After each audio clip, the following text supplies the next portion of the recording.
Então, terceirão, depois de nós vermos o conceito de genética, um pouco da história de como surgiu a genética, vamos então falar desse senhor que foi importante para o surgimento dessa ciência, que é Gregor Mendel, um monge, que viveu na hoje República Tcheca e que trabalhou muito com ciência, principalmente com hereditariedade. Mendel, então, ao contrário da maioria do que nós vimos anteriormente, ele procurou basear muito o seu trabalho no quê? No método científico. Então ele não ficou naquela só de pensar, achar que era alguma coisa e sair por aí dizendo algo. Mas ele usou o método científico, que era o quê? Observar, lançar hipóteses, testar e chegar a uma conclusão. Então, para isso, ele começou o seu papel e baseou ele em 3 etapas. Primeira, escolha do material, o que ele iria trabalhar. E ele se decidiu que iria trabalhar com reprodução de plantas. Segundo, experimentação, ou seja, testar na prática aquilo que ele deduzia, até chegar a uma conclusão, que são as bases do método científico.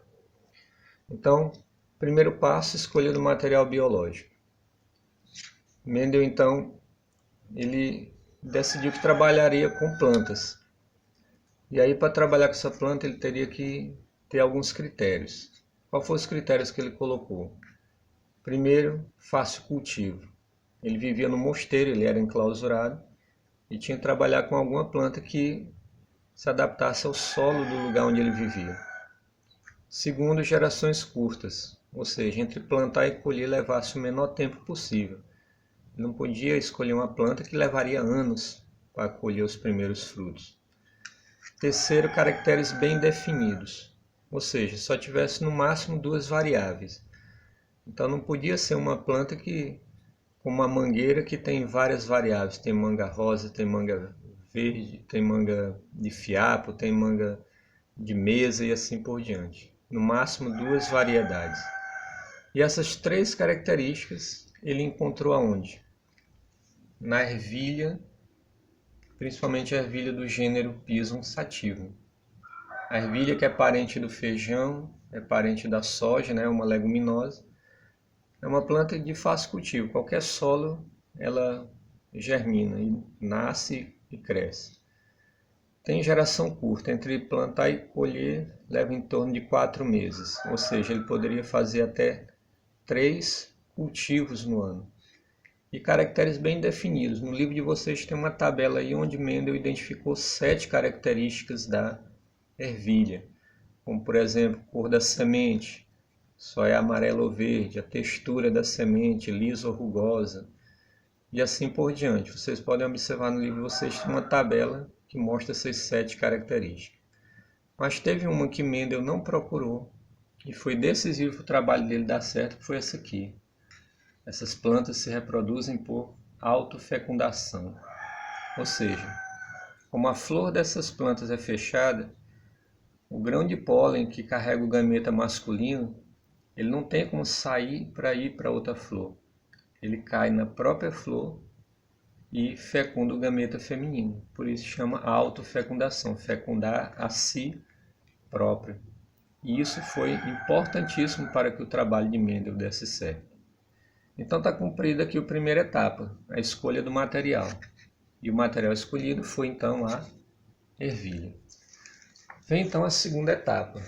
Qual é ela? A experimentação. Na experimentação, Mendel colocou uma condição. As plantas que iniciassem o processo tinham que ser de linhagens puras. O que é isso? A característica não variável de uma geração para outra. Então isso quer dizer que se o Mendel plantava ervilha de semente amarela, ele iria colher semente amarela. Pegava aquela semente, plantava de novo, colhia semente amarela. E ele repetia isso por 4 vezes seguidas, para ter certeza que aquela planta era de linhagem pura.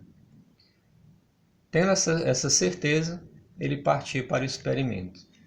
E o experimento, então, ele começou usando uma característica por vez, como por exemplo, no livro de vocês aí tem o caso da cor da ervilha, que existe a cor amarela e a cor verde. Então ele foi primeiro para a prática, foi para o campo. Como é que ele fazia isso? Ele criava canteiros. Então ele tinha um canteiro só, onde ele só plantava as ervilhas que davam semente amarela, e no outro canteiro só ervilhas que davam semente verde.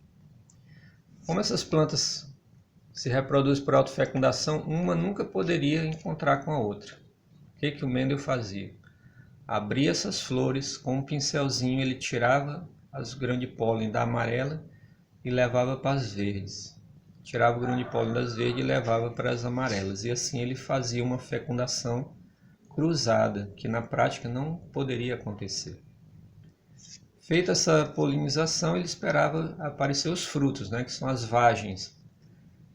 Surgiam essas vagens, ele ia colhendo de uma por uma, tanto do primeiro canteiro como do segundo.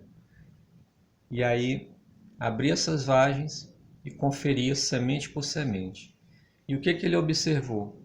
Que tanto num canteiro como no outro só prevaleceu sementes amarelas, que ele chamou agora de híbridas. Por quê? Porque foi a mistura dessas amarelas com essas verdes. Então ele chamou de híbridas, mas no entanto só prevaleceu a cor amarela. Depois ele partiu para uma segunda etapa. Ele pegou essas sementes híbridas e plantou num outro canteiro à parte. Deixou que essas plantas crescessem. Quando floresceu, ele deixou que agora elas reproduzissem pela autofecundação, pela forma natural. E aí, quando surgiram as vagens, são os frutos, novamente ele colheu uma por uma e foi contabilizar. E o que ele observou de resultado? Para cada 4 sementes, 3 eram amarelas e uma era verde, dando então um resultado de 75% de amarelas e 25% verdes. Ele repetiu esse resultado com todas as outras características e sempre deu a mesma coisa. Então isso ele obteve na prática no campo. E como explicar isso na teoria, o que aconteceu? Então ele explicou da seguinte maneira. As plantas de semente amarela, como as verdes da primeira geração, que ele chamou de geração P, que eram puras, tinham essa cor por quê? Porque tinham um fator, herdavam dos pais um fator para a cor amarela, da parte masculina e da parte feminina. Do mesmo jeito, as verdes, um fator V da parte masculina, um fator V da parte feminina. Na formação dos gametas, ele sabia que esses fatores se separavam. Então, os gametas da planta amarela só tinham o fator A, seja masculino ou feminino. Do mesmo jeito, as sementes verdes. Todos os gametas só tinham o fator para a cor verde. Quando ele fez a fecundação cruzada, ele permitiu então o encontro de quem? Do fator A com o fator V, que deu o híbrido AV. Mas só prevaleceu quem? O fator A, da cor amarela. Por isso que deu 100% amarelas nessa geração que ele chamou de F1, primeira geração de filhos. Então ele pegou essas híbridas, plantou num outro canteiro e deixou reproduzir por autofecundação. O que aconteceu aqui agora? Como essa planta era híbrida, os gametas dessa planta podiam ser os masculinos, tanto com o fator A para a cor amarela, como o fator V para verde. E os gametas femininos do mesmo jeito, poderiam ter tanto o fator A da cor amarela, como o fator V da cor verde. Então, quando esses gametas se encontravam, possibilitaram 4 possibilidades. O A com A, que dá amarelo, A com V, que dá amarelo, V com A, que dá amarelo, e V com V, que deu verde. Então, assim, ele observou que para cada 4 sementes, 3 eram amarelas, que dá 75%, e para cada 4, uma era verde, que dava os 25%. e assim ele provou na teoria aquilo que ele já tinha encontrado na prática. E foi então desses estudos que surgiu a sua conclusão. E a conclusão é o quê? Que cada caráter é determinado por um par de fatores que se separam na formação dos gametas, indo um fator para cada gameta, que é, portanto, puro.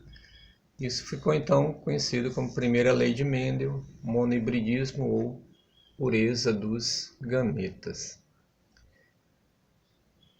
E quais observações nós fazemos então desse estudo de Mendel? Primeiro, que ele realizou o mesmo experimento para todas as características. Segundo, que em todos os experimentos ele obteve sempre os mesmos resultados na geração F1 e F2, ou seja, em F1 sempre aparecia só uma das características, no caso aqui é a cor amarela, e na F2 apareciam as duas. Por isso que ele criou aqui os termos dominante e recessivo. Dominante era aquela característica que aparecia sozinha em F1. Recessivo, aquela que desaparecia em F1 e reaparecia em F2. Então Mendel foi muito brilhante no seu trabalho, porque além de fazer esse trabalho de campo, ele foi criando nomenclaturas, né? Criou o termo puro, o termo híbrido, geração P, geração F1, geração F2, dominante, recessivo, e essas nomenclaturas são usadas até hoje. Algumas foram substituídas, mas essas existem até hoje. Então isso é o que foi a primeira lei de Mendel, e na sequência nós vamos falar sobre a segunda lei de Mendel.